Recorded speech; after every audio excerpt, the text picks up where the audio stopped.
So welcome to Krav Life. I am Paul Simos, and today I have a special guest with me, Mr. Mark Slane. How you doing, sir? I'm doing real good, thank you. All right. So where are you calling us from today? I am calling you from Columbus, Ohio, where I had started our first Krav gym years and years ago. Perfect. All right. So for the members of our audience that do not know who you are, can you give us just a very, very quick, I guess, synopsis of who you are? Yeah, never trust someone who wants to talk a lot about themselves, so we'll do this quick. Mark Slane, back in, oh goodness, 86, I believe I started Taekwondo, became a 4th degree black belt in that. That was my life. We went to a lot of tournaments. I coached a lot of national championships and even a world medalist. About mid-90s, 96, 97, I started hearing about this Krav Maga stuff out on the West Coast. And 97 or 98, they brought their very first group in to start training and start spreading Krav throughout the U.S. And I was fortunate enough to be in that group, which means I'm old because that was a while ago. It changed my life. I was always in martial arts for the self-defense aspect. When I went out to their training, which was rough on purpose, I was that self-defense. This is what I need to know.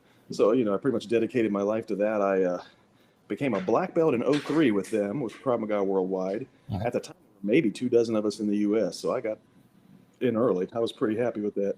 Probably opened one of the first 6 or 7 Krav gyms in the United States. Like I said, it's been my life. We founded the United States Krav Maga Association in 07. That's what I do now. I'm a retired firefighter. I just go around and train people now. Okay. All right. So, so when you were originally converting over from Taekwondo to Krav Maga, were you traveling to California? Is that what was happening? Yeah, I was out there a whole lot of times, right there in Los Angeles, right there, National Training Center. Can you tell us a little bit about that experience and what was it like back at that time? Ooh, it was the hardest thing I've done in my life. They beat us down right from the beginning, level 1. We had to spar a lot, and I found out in a hurry that I didn't know how to spar. My Taekwondo stuff wasn't going to do it when people were hitting me in the face with their fists.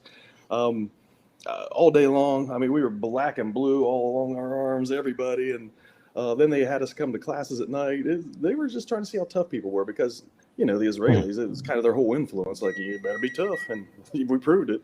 I think that we lost about half of the people over time from that class. So you had to want it to stick around, especially as far as black belt, which I got 5-6 years later with them. And that was another experience. That was the hardest thing I've ever done in my life.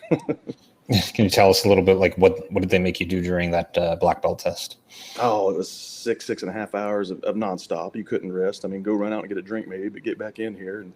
And then at the end, we had to spar a fresh black belt who was probably an MMA fighter for all I know because he was good. And again, it was just gut check. Can you do it or can't you? We all looked good. We'd been in it for several years by then. We knew the techniques. It's just their testing is a lot like ours still is today. Krav Maga, how bad do you want it? We're not brutal, but it's tough. You got to want it. You got to want it for sure. Okay, so you traveled, and then you eventually got certified as an instructor for Krav Maga Worldwide? Yeah, pretty much it was instructor training the whole time. You just couldn't teach any levels above what you'd gone to. So my goal was always to hit black belt with them. Mm-hmm. That was 03. That was a while ago. In 2003? I think I remember that year. And so after you got, at what level were you at when you opened up your first studio? We already had a martial arts gym going. So pretty much right after level 1 instructor training, we started level 1 classes. And that was, that had been late 90s. Like I said, we were probably one of the first 6 in the United States. So we were there early. Mm-hmm. And how did people initially receive that? Like, was the market in your area open to it, or were they kind of like, what the heck is this stuff? Extremely open. It blew up. I mean, that's before most people knew what Krav Maga was. And the people that did said, that brutal stuff. Like, well, we're not starting fights. We're not brutal. It's effective. It's that effective stuff. So, but yeah, we were on the news a couple times, and I mean, because like I said, we were one of the first people in the nation doing it, and people came flocking. Adults loved it because it's not the best. It's not only the best self-defense there is to learn, as far as I'm concerned, but it's a heck of a workout. You know, people rather than go walk on a treadmill or something like that, let's go do Krav because we're going to sweat our hindies off. Yeah, better than cardio kickboxing. I think. But we had that too. Yeah, everybody did. Yeah. Okay, so then you opened up your first studio, and then how many studios did you end up opening up under Worldwide? We had 3 studios by 06, 07. We had over 600 adults in those 3 studios, so we were doing well in Columbus, Ohio. Wow, that's a lot. And then what happened? Oh, differences with the group we belong to. We started getting calls from all over the United States about, I don't know how they heard about us, but hey, I heard you got almost 600 students. How are you doing that? Our first gym, our single one, we got over 300 adults, and it just kept rolling on itself. So after all these calls, we're like, hey, we can show people how to do this. So we started a United States Krav Maga Association, and sure enough, it was kind of cool to see that wherever we opened affiliates open Krav gyms following our system, they grew. They certainly grew with adults, especially back then when nobody really knew what to do with adults. And from Florida to Alaska, we put affiliates in, and it definitely got adults in the door. It definitely got adults sticking around, and it was just way cool to see. I knew it was going to work because the last couple of years I owned my gym. I lived in another state. I had a manager, and I had 30-some instructors, and I had a system.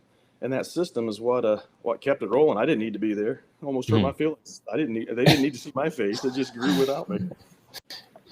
Oh man.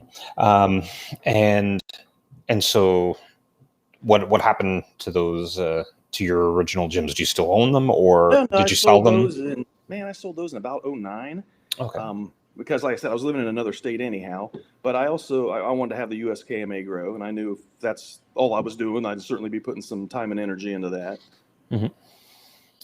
And so you founded the USKMA and started spreading it. How did that sort of come about and progress for you? Well, like I said, after all those people were asking me questions, I said, well, we can show you how to do this. It was kind of the start of the USKMA. And sure enough, all Krav organizations are teaching pretty similar techniques. We're not far enough away from the founder's death to have screwed that up too bad yet. But where we were hanging our hat was showing gyms how to market, how to do an intro, how to talk to customers, how to do a class, like a whole system to get adults in and to keep them. So it was a little bit more than just techniques. Okay, and the system that you guys used, is this something that you learned from your prior experience in Taekwondo, or is it something that you developed or learned from seminars, or all of the above? I guess. Say it was kind of all the above, and just kind of trial and error and seeing what worked. Like, for instance, our intro, we've had the same intro for 15, 20 years now because it works. We tweaked it and tweaked it and tweaked it, and now we know what the heck we're doing. Just like our classes. Our classes are nothing like my Taekwondo classes used to be. It's not about technique. It's about let's go, go, go. We're working out. We're going hard. And that's the way to learn self-defense under chaos and stress and exhaustion. And I'm so tired now. What? Because if you're ever attacked, there's going to be plenty of chaos and stress and exhaustion. So we had to have trained that way. And also it's what makes it a great workout. People definitely lose weight, get into shape. And, our Krav's probably saved more lives of people getting in shape and not having heart attacks than anything. Hey, that's important too. So can you kind of give us just an example of what your intro process is? Is it like they do one class and then they're thrown into a regular class? Is it like a 2-week, 3-week, 6-week program that they have to go through? What is the process? We have always done the same intro. It's like intro, a class, and a t-shirt for $19. Okay, nothing's free.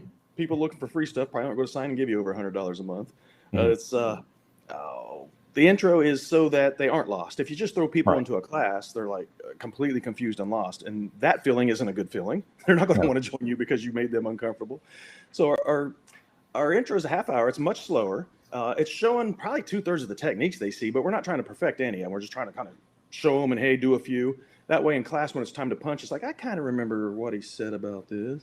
But mainly it's also to let them, I wouldn't use the word selling, but it's letting them know why Krav's so great. They get to hear the why it was founded. They get to hear why it works for you, small person.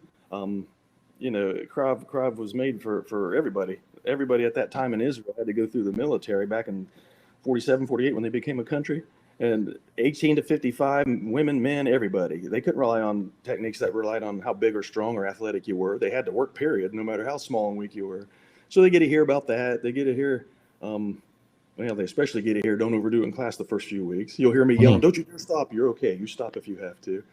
But it's always been that. And then if they left right then, they think that wasn't much of a workout. He said this was a workout. So they get about a 15-minute break. Then they go through a class, knowing that they can sit out or sit down when they have to. And then at the end of the class is the time you talk to them about signing up with you, because they're never going to be more excited. They just had an awesome intro, an awesome class, and hey, let's go. So yeah, we don't stretch it out. We don't give anything free. It's just the way we've always done it. And there is a month, I think our record month out of the 3 locations, we signed 93 people up in 1 month. So we knew what we were doing. Yeah, sounds like it. So then you developed the USKMA, and how has that been growing over the years before COVID? Before COVID, it's a good thing to put in there. Yeah, we steadily grew. I mean, we're still one of the oldest organizations. I think at the time there were maybe only 2 or 3 around, and I think we're still in the top 3 size-wise. Before COVID, we were up to about 63 affiliates, clear from Florida to Alaska. We have them. And then, COVID, of course, is unfortunately, that's become like our thing to do the last couple of years, since COVID started, is keep gyms afloat. Here's some ideas. Hey, try this. Hey, do this. Hey. So we've really, we're customer service oriented. We really have been working the heck out of that. We have conference calls with all of our gyms. Hey, you 5 that are still kicking butt and doing great, let's give ideas to everybody else. So, that's kind of been our mission here the last year and a half. But unfortunately, they lost, I don't know, 9 or 10, and it's sad. You know how hard it is to get gyms. It's just gutted some places, and depending on what state you're in. Yeah. And so for the future, right? Once we're past all this COVID nonsense, what are you looking to do with the USKMA? Like, where do you want to take this, or are you just kind of comfortable where you are now? Oh, in the past, how many years has it been? 13 years, 14 years. There have been a few years where I got comfortable and I kicked myself in the hiney. Quit being comfortable. You always want to be the biggest and the best, because, I believe we have something of value to offer. So yeah, we intend to hit, the trade shows, the super show and all that. We try to advertise as much as we can. And our Facebook page has the 2nd most likes of any Krav organization in the United States. So we do a lot on Facebook and social media. We, get it growing again. Get this thing back on track after this COVID stuff's done. And are you planning on just remaining U.S. centered, or do you have plans to expand, or would you like to even expand more internationally? Oh, I've talked to some gyms internationally. I've actually got a black belt over in Italy, I believe it is. I would certainly go anywhere. This system's going to work anywhere. It's just we teach what we call American Krav Maga. I don't try to say we're doing Imi stuff. I don't try to BS people that I'm an Israeli. I've trained in Israel a few times, but that doesn't mean anything. So we've really got kind of an American slant. I work with a lot of SWAT teams and soldiers to perfect our techniques and to come up with this stuff. And they're all United States. So we're just teaching an American brand of Krav Maga is what we say. What makes it American Krav Maga, other than it's being developed by Americans? What would you say is the main difference? Oh, our weapons disarms that we teach military and police. Well, we teach them to everybody, but they're really designed for military and police. To me, they're just as simplified. One thing works for 7 or 8 different problems. I mean, they're just perfect to teach anyone really, but a police officer, they're not going to spend hours and hours of training after they leave my seminar. Let's show them something they can pretty much do as they leave the seminar. Can you give us kind of an example, or? Oh, we do a cupping technique for our handgun. We take it, grab it, step, kick them in the groin, rip it out, strike them with it. That's for gun from the front. Gun from the side of the head, we do the same exact thing. As soon as we turn, we're right where we're used to being. On our knees, there's 5 or 6 different positions that exact thing will work from. If you had to learn 5 or 6 different techniques, that's going to cause hesitation trying to remember which one it was. It means a lot more practice. It means, you're never going to, it's not just going to pop right out your head. Now we got, hey, it's one of this 5 or 6 different ways they can point this gun at me. It's the same technique. So, man, a lot less practice, a lot less thinking. And that's just gold for cops, especially because they're not going to practice a whole bunch. They got so much other things to train on. But for everybody, if takes me 6 months to learn a handgun defense, and month 4 somebody just puts a knife in my face, like, I think Krav, the only thing we brag about being best at is taking people from 0 to being able to defend themselves faster than anything else. In 3 months, they pretty much test from level 1 to level 2 in our gyms. And you're pretty good when you're testing from 1 to 2. And, back in my Taekwondo days or my BJJ days, after 3 months, you still stink, really. You're still a very, very ranked beginner. You don't know what you're doing. So that's the only thing we really think we do best at, getting people ready quicker than anything else. And is that just through the type of drills that you guys do? Oh, making it the simplest techniques humanly possible. I mean, If it's fancy, if it's complicated, if there's a lot of moving parts, it's not self-defense. We've got to be fast and brutal, things that automatically come out of us practically anyhow. And, that's how we're keeping people safe. Cool. So what is how does a typical class go? How long is it, and what sort of things do you do in your typical class? I do a lot of instructor training, and they get this exact little lecture. It's a 7-minute warm up. And our warm-up isn't jumping jacks and grapevines. Our warm-up is let's punch and elbow and kick. And, hey, I got something to critique, and I'm not wasting 7 minutes. So we warm up upper body, lower body, our core, and then we do movement in between, whether it's shadow fighting or whatever. That's 7 minutes. Then we got 15 to 20 minutes on the combative, which say it's an outside defense. Outside defense. For that 15 or 20 minutes, we're not going to do 100 reps of outside defense, 100 reps outside defense, and move on. If they were attacked after training that way, all that would come out was an outside defense, and they'd reload and get smacked because that's how they're training. We'll do an outside defense a couple of times, and then with somebody with mitts swinging at us, it's an outside defense, 2 punches, then 4 punches, then 6 punches, then an elbow, then knee, then throw them on the ground, then stomp their Achilles. And then even though it's outside defense day, it ends up being mainly the outside defense and the punches and the elbows and the throw them on the ground and the knee them and the kick them. Because if they're ever under attack, I want that coming out of them. Whatever you train comes out of you under stress. So we'd better spend most of our time in that class training what we want to come out of them, not just an outside defense. Whether it was a good defense or not, oh well, what are you doing after? We need to teach these people to go forward and be mean and just destroy. And then the next 15, 20 minutes is whatever the technique is, our front choke defense, our bear hug defense, whatever. And then we keep going hard with that. And then what's gold is at the end, we spend 3, 4, 5 minutes on a drill. And drills in Krav, when I went and first saw them, I was like blown away. I'm like, are you kidding me? I've never seen anything like it. They're made to exhaust you. Like you're smacking something as hard as you can. Somebody pushes you, you grab them, you knee them as hard as you can until somebody pushes you. Then you just start punching as hard as you can for a whole minute. And a minute seems like 10. You're exhausted by the end of it. But the thought there is we were trying to put stress, exhaustion. I mean, we give drills where people just stop in the middle, brand new people. They'll stop in the middle. They're just so confused. And I love that because that's a good drill. I've got them to where they're so friggin' confused they don't know what to do. Now, we train them, hey, when you feel like that, hit whatever's closest. Don't be stopping. But it's a good drill when we get people overwhelmed. Now, not overwhelmed by having 10 different things to remember to do, but overwhelmed just by, wow, this is hard. This is intense. This is the guy screaming at me the whole time. We blare the music the whole time. That's gold if you're ever attacked. You're not going as hard at the end of that minute as you were at the beginning, but you're still going.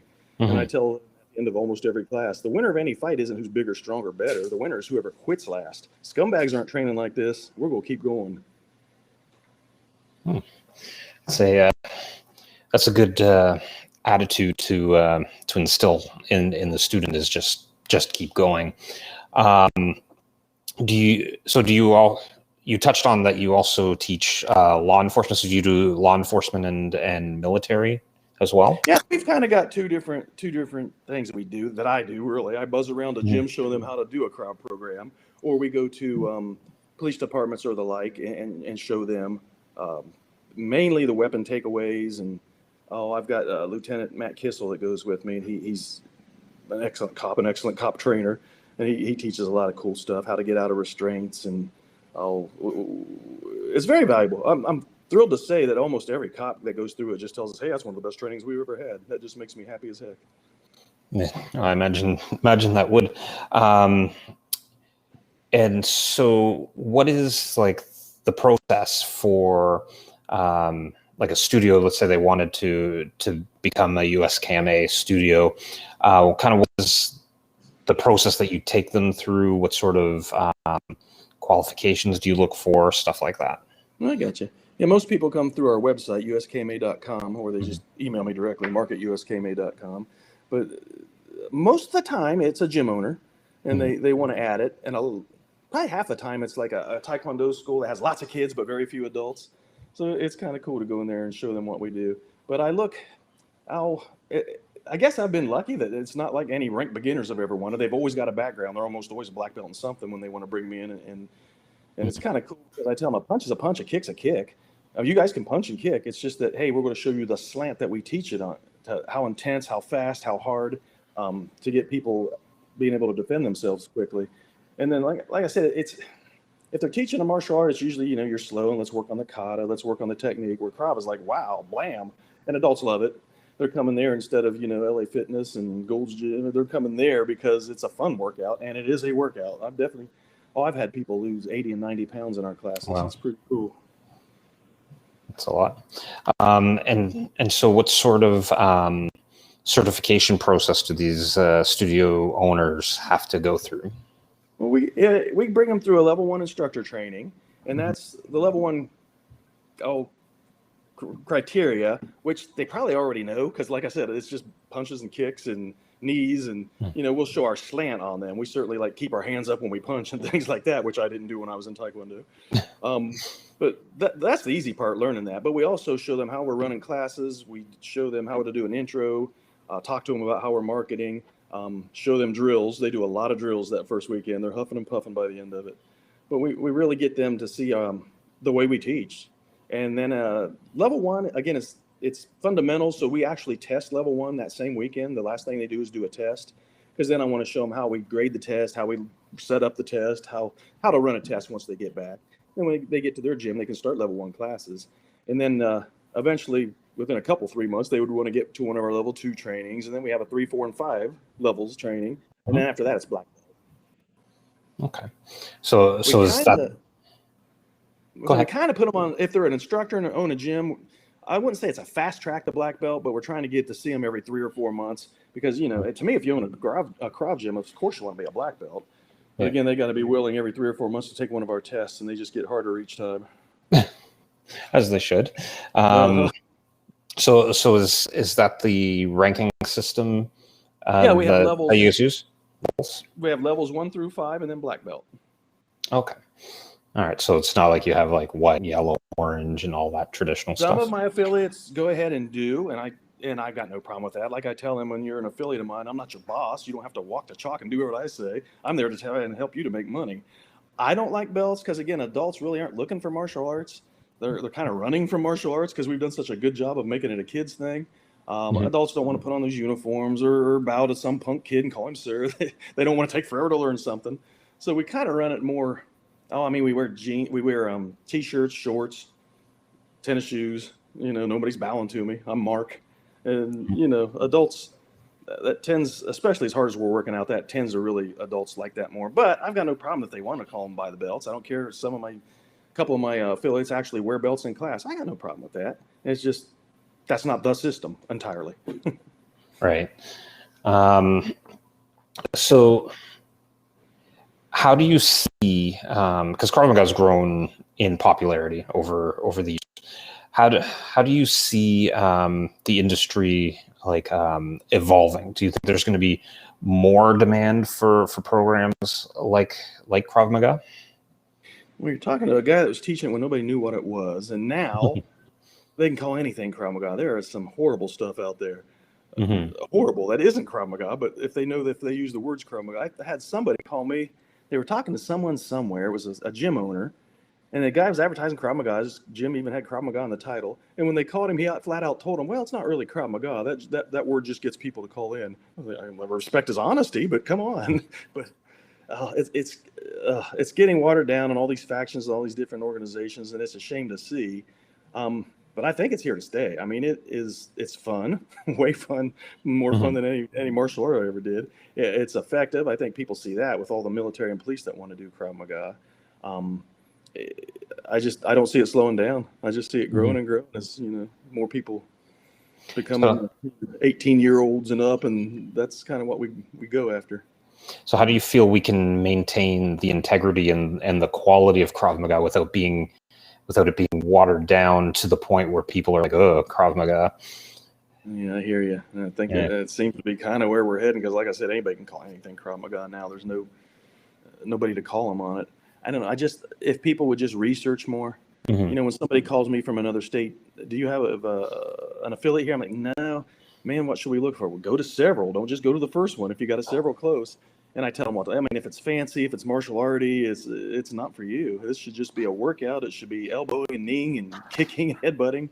I try to walk them through the process of finding a decent gym, because anybody can call anything now, and it's a shame, but I guess it's America. That's the way it is. Yeah, and I'm sure it's happening everywhere. So you said for people to go to several and try a few. What are some of the things that you feel they should be looking for? I give the same advice so many times. It's again, don't let it be fancy. Don't let it be martial art looking, really. If they're doing high spin kicks, that's not Krav Maga. You need to take some classes. Were they rough? Did you feel it was like some, not necessarily easy, but easy stuff? An elbow isn't that hard to do. A triple spinning elbow, that's a little ridiculous. So was it a workout? Is it nothing but self-defense? Are they working on, I guess most good Krav gyms I've ever been to kind of do it like we do as far as combatives. You learn how to punch, and then the technique, whatever's level one, your chokes, your bear hugs, eventually how to get out of things on the ground, and depending on what level you go to. And then just, are the people decent? I mean, there are some jerks out there. I mean, the cliques. It always cracked me up and made me feel good about our gyms. Whenever somebody went on vacation and tried a Krav gym somewhere, they'd almost always come back and say, man, they were kind of cliquish. They weren't didn't feel like a family like this place does. As big as we got. We eventually got up to almost 700, but I think 90 of those were kids. But as big as we got, we were still told we were like family, and these people are so friendly. And man, that's what to look for. If you're not a good person, I mean, just because you're good at Krav, that doesn't make you all that. My whole goal is just to teach people and make them safer, not to be some grand poobah. Grand poobah. Yeah, give it a try. There's any of them around your place, and just what do you feel most comfortable with, and what was the most down and dirty self-defense? That sounds like good for people to be looking for that sort of thing. To just be careful on the gym that they choose. Not all the same. Yeah. So if people wanted to bring you into their studio or to reach out to you for seminars and stuff like that, what's the best way for them to get a hold of you? Through our site, USKMA, United States Krav Maga Association, USKMA.com, and Mark at USKMA.com. And then, that's like all I do. And our Facebook page, we keep the events posted, the ones we're doing. Anytime there's one close to someone's house, whatever gym owner's bringing me in, they almost always let outsiders come. So I definitely have people come. If it's close to you, hey, that's cool. And if you're a gym somewhere that have a whole staff to train, we'll come to you for sure. Okay. All right. Well, I want to thank you for coming on the show, and it's been interesting, very interesting, learning about your past experience and the USK and how you guys do things. I'd love to have you back on the show at some point, and maybe even train with you at some point. Oh, sweet. Thank you so much for having me. This is way cool. All right. So thank you for being on Krav Life, and we'll see you at some point in the future. Thank you.